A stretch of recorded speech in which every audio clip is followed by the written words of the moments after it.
వాళ్ళ చెప్తున్న అబద్ధాలు చూసి రాష్ట్రంలోని నిరుద్యోగులు నవ్వుతున్నారు, రాష్ట్ర వ్యాప్తంగా పిల్లలు నవ్వుతా ఉన్నారు. ఉద్యోగాలు ఇచ్చింది కేసీఆర్ ప్రభుత్వం, కాయిదాలు ఇచ్చిన సన్నాసులు మీరు.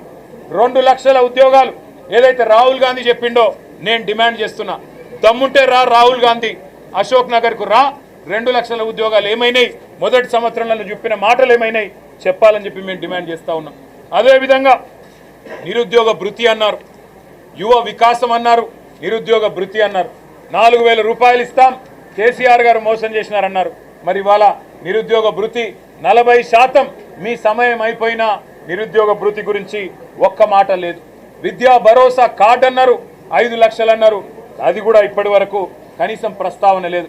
ఇంకా సిగ్గు లేకుండా ఉన్న గురుకులాలనే నడపలేని అసమర్థులు, ఉన్న గురుకులాలనే కనీసం నిర్వహించలేని అసమర్థులు, 80 మందికి పైచిలకు గురుకుల పాఠశాలల్లో పిల్లలు చచ్చిపోతే దాన్ని నివారించలేని వాళ్ళు ఇవాళ కొత్త స్కూల్ ఏదో కడతామని చెప్పి బిల్డప్ ఇస్తా ఉన్నారు. సిగ్గుపడాలని చెప్పి నేను విజ్ఞప్తి చేస్తా ఉన్నా. రాష్ట్ర ఆర్థిక చోదక శక్తి హైదరాబాద్ మహానగరం.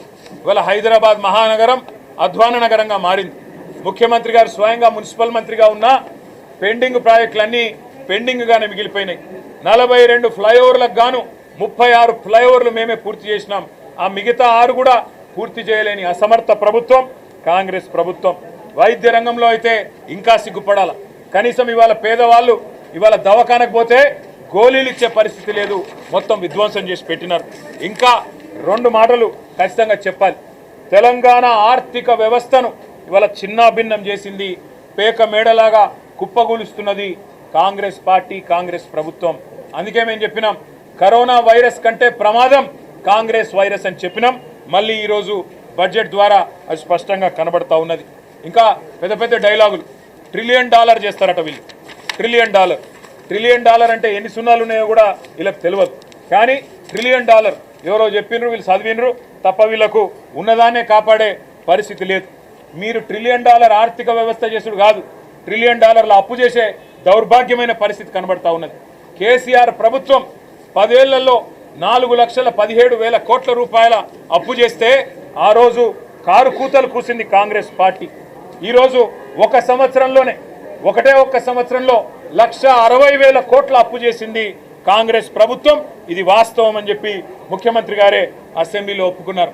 ఇంకా వీళ్ళ అటర్ఫ్లాప్ మోడల్ అట దేశానికి ఆదర్శమట. నిజంగా చెప్పాలంటే ఇది దేశానికే సిగ్గుచేటైన పాలన, 20% కమిషన్ పాలన అనేది స్పష్టంగా అర్థమవుతా ఉంది.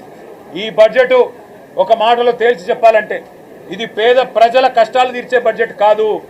6 గ్యారంటీలను గోవిందా గోవిందా అనిపించి ఢిల్లీకి మాత్రం మూటలు పంపడానికి పెట్టిన బడ్జెట్ అనేది మాత్రం క్లియర్గా కనబడతా ఉంది.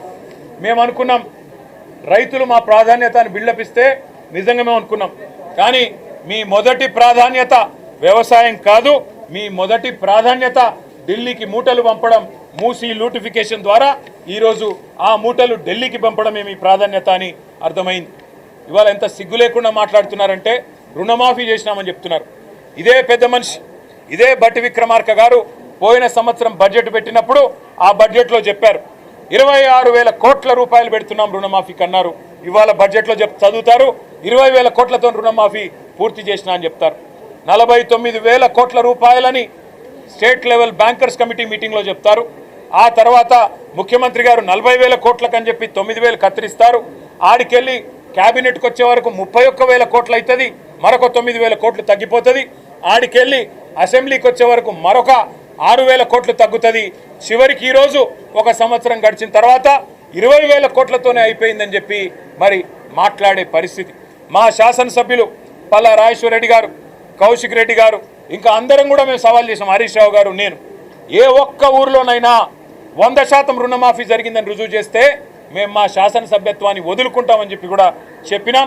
కానీ ప్రభుత్వానికి సోయి లేదు, వాళ్ళకు ఆలోచన లేదు. కాబట్టే రుణమాఫీ జరిగిందో జరగలేదో కూడా వాళ్ళకే అర్థం కాని పరిస్థితిలో ఉన్నారు.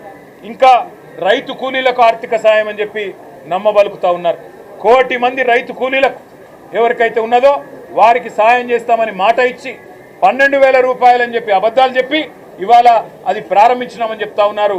రాష్ట్రంలో ఏ గ్రామానికి వస్తారో రండి, ఏ ఒక్క గ్రామంలో కూడా రైతు కూలీలందరూ నిజంగానే మాకు 12,000 వచ్చింది అంటే మేము ఏ శిక్షకైనా సిద్ధమని చెప్పి కూడా మేము తెలియజేస్తా ఉన్నాం.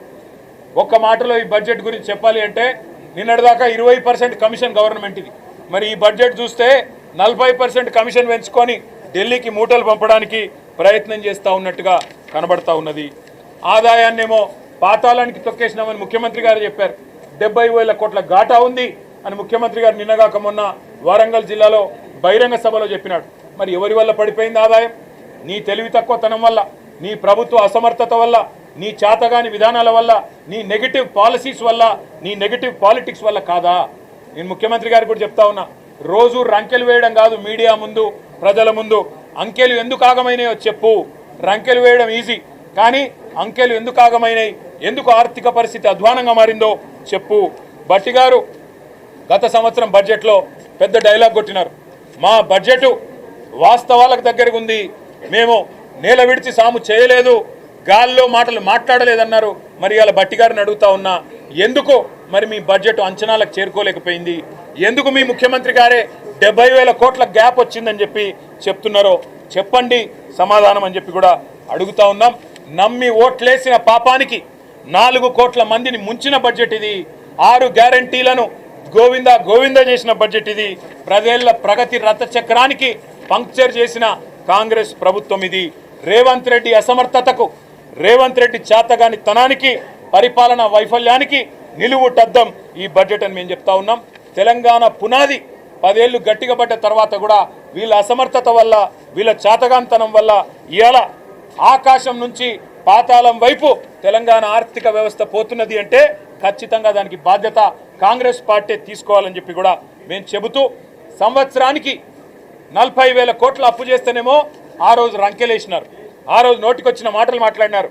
ఈరోజు ఒక్క సంవత్సరంలో ఆనాడు కేసీఆర్ గారు సంవత్సరానికి 40,000 కోట్ల అప్పు చేస్తే ఒక్క సంవత్సరంలో దానికి 4 రెట్లు 1,60,000 కోట్ల అప్పు చేసి ఒక్క కొత్త ప్రాజెక్టు కూడా, ఒక్క గ్యారంటీ కూడా అమలు చేయకుండా, ఒక్క కొత్త ప్రాజెక్టు కూడా కనీసం ఇటుక కూడా పేర్చకుండా ఈరోజు ఇంత పెద్ద ఎత్తున అప్పు చేసి మళ్ళీ లక్షల కోట్ల అప్పుకు టార్గెట్ పెట్టినట్టుగా కనబడతా ఉన్నది.